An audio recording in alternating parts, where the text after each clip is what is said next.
नमस्कार, चलिए जानते हैं हरियाणा की सिलेक्टेड काम की और महत्वपूर्ण बड़ी खबरों को। पर इससे पहले वीडियो को लाइक करना बिल्कुल ना भूलें। हरियाणा में भाजपा नेताओं का इस्तीफा जारी, 50 ने एक साथ छोड़ दी पार्टी।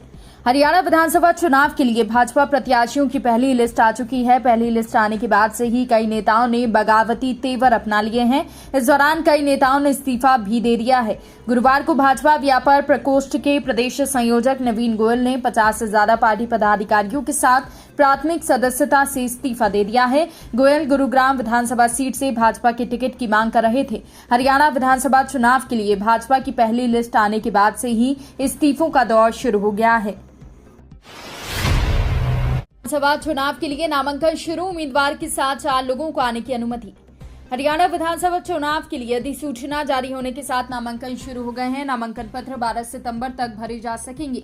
13 को नामांकन पत्रों की समीक्षा की जाएगी। 16 सितंबर तक नामांकन वापस लिए जा सकते हैं।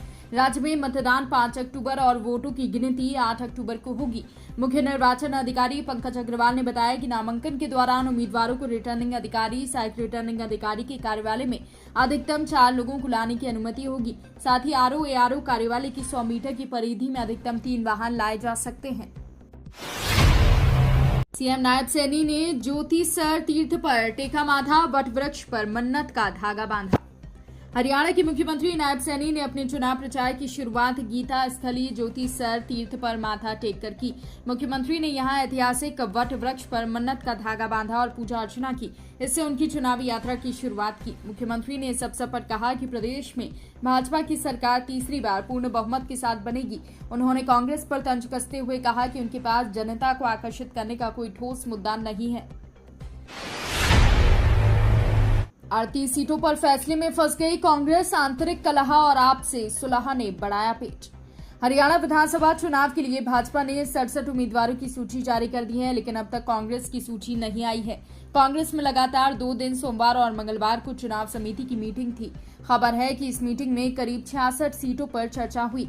इनमें से 52 पर सहमति बन गई है। वहीं 38 सीटों को लेकर अब फैसला नहीं हो सका है। इसकी वजह है कि इन सीटों पर जातीय और सामाजिक समीकरण साधना एक चुनौती है। दिवाली से पहले मिल जाएगी किसान सम्मान निधि की 18वीं किश्त। देश के करोड़ों किसानों के लिए खुशखबरी है। दरअसल पीएम किसान सम्मान निधि की 18वीं किश्त इस बार दीपावली से पहले आने वाली है। इसके लिए केंद्र सरकार ने तैयारियां शुरू कर दी हैं। किसानों को उसका लाभ लेने के लिए केंद्र सरकार ने कृषि अधिकारियों को जरूरी दिशा निर्देश दिए हैं। इसके तहत इस महीने में सभी लाभार्थी किसानों को केवाईसी कराने के लिए कहा गया है। अनिल विज का तंज, विनेश फोगाट देश की बेटी से कांग्रेस की बेटी बनना चाहती हैं तो हमें कोई ऐतराज नहीं है। हरियाणा के पूर्व गृह एवं स्वास्थ्य मंत्री अनिल विज ने कांग्रेस द्वारा पहलवान विनेश फोगाट को टिकट दिए जाने पर तंज कसते हुए कहा कि अगर विनेश फोगाट देश की बेटी से कांग्रेस की बेटी बनना चाहती हैं तो इसमें भाजपा को कोई ऐतराज नहीं है। गुरुवार को अंबाला छावनी में भाजपा के चुनावी कार्यालय में पत्रकारों से बातचीत करते हुए विज ने ये टिप्पणी की। विज ने बजरंग पुनिया को भी कांग्रेस के द्वारा टिकट दिए जाने की अटकलों पर कहा कि कांग्रेस तो पहले दिन से ही इन खिलाड़ियों को अपने पक्ष में करना चाह रही थी और उनके उकसाने से ही आंदोलन चला। नायब सिंह सैनी की 10 साल में चौथी बार सीट बदली। हरियाणा विधानसभा चुनाव के लिए भाजपा ने 67 उम्मीदवारों की पहली सूची जारी कर दी है। सूची में सीएम नायब सैनी का नाम शामिल है, जो इस बार लाडवा सीट से लड़ेंगे। मुख्यमंत्री को लेकर ये बात दिलचस्प है कि वो 10 सालों के अंतराल में लगातार चौथी बार अलग सीट से उतरने जा रहे हैं। उन्होंने 2014 के विधानसभा चुनाव में नारायणगढ़ सीट से जीत हासिल की थी। इसके बाद 2019 में वो लोकसभा चुनाव कुरुक्षेत्र लोकसभा सीट से लड़े और जीत हासिल की। टिकट कटने पर आंसू बनकर झलका पूर्व मंत्री कविता जैन का दर्द, 8 सितंबर को लेंगे आगामी निर्णय। विधानसभा चुनाव को लेकर भाजपा ने बुधवार को जारी की गई उम्मीदवारों की सूची में सोनीपत शहरी सीट से पूर्व कैबिनेट मंत्री कविता जैन का टिकट करने के बाद उनके दर्द आंसू बनकर झलक पड़ा। उन्होंने कहा कि शिद्दत से सेवा के बावजूद अनदेखी किए जाने से पीड़ा हुई है। पार्टी सोनीपत विधानसभा सीट पर टिकट लेकर अपना निर्णय बदले। 8 सितंबर को बैठक बुलाकर मामले में आगामी निर्णय ले। भाजपा में इस्तीफों की झड़ी, रणजीत चौटाला और सावित्री जिंदल निर्दलीय चुनाव मैदान में उतरेंगी। भारतीय जनता पार्टी की ओर से टिकट वितरण के साथ ही पार्टी में बगावत तेज हो गई है। इसी कड़ी में भाजपा से सांसद नवीन जिंदल की मां और पूर्व मंत्री सावित्री जिंदल ने भाजपा के टिकट न मिलने पर अपना बगावती रुख अपना लिया है। सावित्री ने स्पष्ट शब्दों में कहा है कि मैं तो चुनाव लड़ूंगी। इस बयान से राजनीतिक हलचल और तेज हो गई है। वहीं हरियाणा के बिजली मंत्री रणजीत चौटाला ने भी भाजपा के खिलाफ बगावती सुर अपनाए हैं। नामांकन भरने से पहले हवन यज्ञ में शामिल हुई डॉक्टर अजय सिंह चौटाला और दुष्यंत चौटाला। जननायक जनता पार्टी के नेता दुष्यंत चौटाला ने नामांकन से पहले अपनी कर्मभूमि उचाना कला के पार्टी कार्यालय में हवन यज्ञ किया। इस धार्मिक अनुष्ठान में उनके साथ पार्टी के राष्ट्रीय अध्यक्ष डॉक्टर अजय सिंह चौटाला, विधायक नैना सिंह चौटाला, जेजेपी प्रदेश महासचिव दिग्विजय सिंह चौटाला भी शामिल हुए। विज्ञापन हवन यज्ञ के दौरान पार्टी कार्यकर्ताओं ने दुष्यंत चौटाला का जोर जोर से स्वागत किया। पुलिस ने चलाया विशेष अभियान, एक माह में 325 आरोपियों को पकड़ा। हरियाणा के रेवाड़ी जिले की पुलिस ने अगस्त में चलाए विशेष अभियान में 325 आरोपियों को पकड़ा।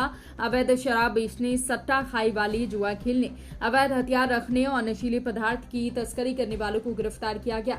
एसपी गौरव राज पुरोहित ने बताया कि पुलिस ने अगस्त में 11 उद्घोषित अपराधियों को गिरफ्तार किया। 2 लोगों को गिरफ्तार कर 1 देशी कट्टा, 1 पिस्टल, 7 कारतूस बरामद किए गए। सहारा की स्कीम में फंसा पैसा जल्द मिलेगा 15% सालाना ब्याज के साथ। सहारा इंडिया की बचत योजनाओं में पैसा फंसा चुके लाखों निवेशकों के लिए अच्छी खबर है। इस मामले में सुप्रीम कोर्ट ने सहारा समूह को कड़ी फटकार लगाई है। सर्वोच्च न्यायालय ने सहारा ग्रुप से कहा है कि वो अपनी संपत्ति बेचकर निवेशकों को पैसा लौटा सकता है। कोर्ट ने कहा कि सेबी सहारा रिफंड खाते में 10,000 करोड़ रुपए जमा करने के लिए समूह को प्रॉपर्टी बेचने से कोई नहीं रोक सकता है। सहारा समूह को अपनी संपत्ति बेचने पर कोई प्रतिबंध नहीं है। भाजपा विधायक लक्ष्मण नापा ने थामा कांग्रेस का हाथ। रतिया से बीजेपी विधायक लक्ष्मण नापा ने अपने हजारों समर्थकों के साथ कांग्रेस ज्वाइन कर ली है। पूर्व मुख्यमंत्री और नेता प्रतिपक्ष भूपेंद्र सिंह हुड्डा और हरियाणा कांग्रेस अध्यक्ष चौधरी उदयभान के नेतृत्व में उन्होंने कांग्रेस की सदस्यता ग्रहण की। इस मौके पर सांसद दीपेंद्र हुड्डा भी विशेष तौर पर मौजूद थे। लक्ष्मण नापा के साथ हल्के के 22 सरपंचों, ब्लॉक समिति चेयरमैन प्रतिनिधि गुरतेज सिंह और वाइस चेयरमैन कुलदीप सिंह मानक ने भी कांग्रेस ज्वाइन की। नॉमिनेशन में जेजेपी सबसे आगे, दुष्यंत सहित 11 उम्मीदवारों ने भरा पर्चा। हरियाणा में 5 अक्टूबर को होने वाले विधानसभा चुनावों को लेकर अधिसूचना जारी होते ही नामांकन का दौर शुरू हो गया। पहले दिन पूर्व उप मुख्यमंत्री दुष्यंत चौटाला के साथ 11 प्रत्याशियों ने नामांकन पत्र दाखिल किए। नामांकन पत्र 12 सितंबर तक भरे जा सकते हैं। जननायक जनता पार्टी के संस्थापक दुष्यंत चौटाला ने लगातार दूसरी बार जीत के उचाना कला हल्के से ताल ठोकी है। हरियाणा में आईएएस की मां को बीजेपी ने दिया टिकट, कांग्रेस ने ईसीआई पहुंचकर जताई आपत्ति। हरियाणा में आईएएस सुशील सारवान की मां संतोष सारवान को बीजेपी से टिकट मिलने पर विवाद हो गया। कांग्रेस ने इसकी शिकायत भारतीय चुनाव आयोग और हरियाणा के मुख्य निर्वाचन अधिकारी से की है। शिकायत में कहा गया है कि आईएएस की मां को बीजेपी ने अंबाला लोकसभा क्षेत्र की मुलाना विधानसभा सीट से उम्मीदवार बनाया है, जबकि इस विधानसभा की सीमा कुरुक्षेत्र जिले की सीमा से लगी हुई है। शिकायत में लिखा गया है कि मुलाना विधानसभा का हिस्सा कुरुक्षेत्र जिले से लगता है और कुरुक्षेत्र में बीजेपी कैंडिडेट का बेटा डीसी है। ऐसे में वो चुनाव प्रभावित कर सकते हैं। तो ये थी आज की बड़ी खबरें। रोजाना ऐसे ही सबसे पहले ताजा अपडेट पाने के लिए चैनल को सब्सक्राइब करना बिल्कुल ना भूलें। धन्यवाद।